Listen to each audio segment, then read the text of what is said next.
खुलुमबाय गोजोन फुंबिलिनि गासैबो बड'लेण्ड बुब्लिनि अनसायगिरिफोरखौ बरायग्रोबाय।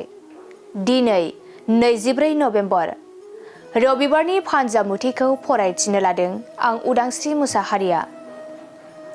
फानजामुथिनि गिबियाव दं मेष राशि।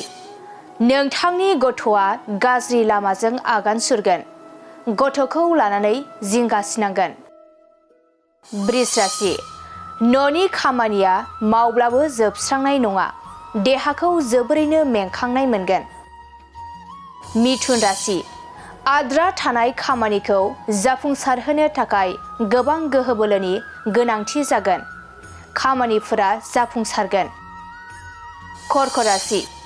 हरखाबै उदै सानाय जानो हागौ, जानाय लोंनायफोराव सांग्रां जानांगोन। सिंह राशि।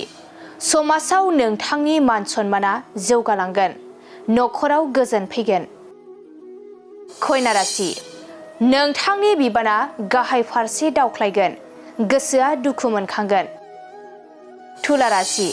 गोसोनि साननाय हनायफोरा जाफुंसार जागोन, रंजा खुसिनि सान जागोन।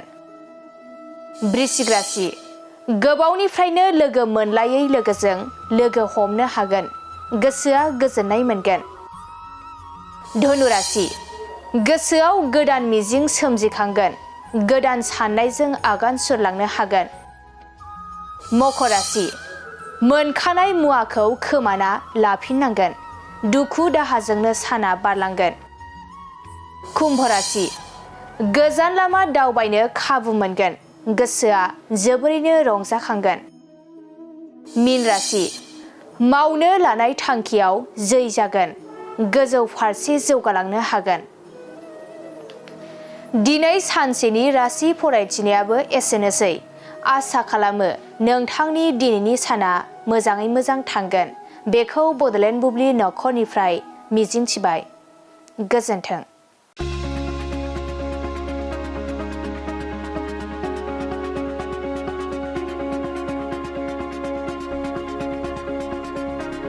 मोनसे फोसावथाय।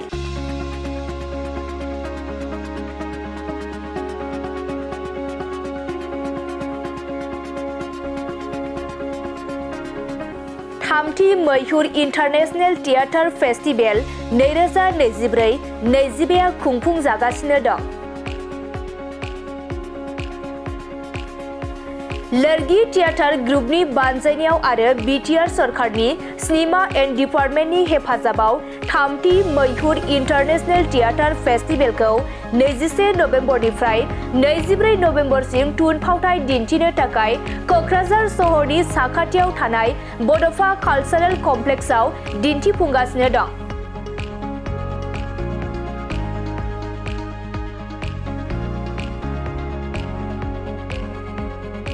बे होखानाय अक्ट'आव थामथि मैहुर इन्टारनेशनेल थियेटार फेस्टिभेल 2024-25 नि थुनफावथाय दिन्थिफुंनायखौ ओनसोलनि रायजो राजाफोरखौ नायफैनो थाखाय खावलायहरदों लोरगि थियेटार ग्रुपआ। मैहुर इन्टारनेशनेल थियेटार फेस्टिभेलनि बे दिन्थिफुंनाय हाबाफारियाव गुबुन गुबुन जायगानि मोन 8 राव हारि आरो हारिमु थुनफावथाय दिन्थिफुंनाय जागोन, जेरै इउके लन्दननि मार्कास डु सौटयजों डिरेक्सन होजानाय इंलिश रावनि एक्सियम अफ चइस, क'क्राझार लोरगि थियेटार ग्रुपनि सन्जीब कुमार ब्रह्म आरो पबित्र मुसाहारिजों डिरेक्सन होजानाय बर' रावनि जावलिया देवान,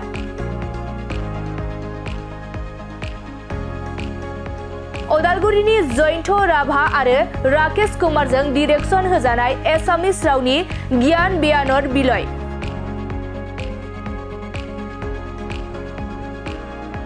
मांगालुरु कर्नाटकानि अरुणलालजों डिरेक्सन होजानाय कानाडा रावनि मेथा, इटालीनि रिकार्ड' रेस्ट'जों डिरेक्सन होजानाय नन भार्बेल रावनि पपकर्न ब्रेक, निउ दिल्लीनि फहाद खानजों डिरेक्सन होजानाय हिन्दी रावनि हाकिम.com, लेटिन आमेरिकानि एफा एंगेलनिजों डिरेक्सन होजानाय नन भार्बेल रावनि सिसा, जरहाटनि रुपजयथि महन्तजों डिरेक्सन होजानाय एसामिस रावनि थेङा मर्टन।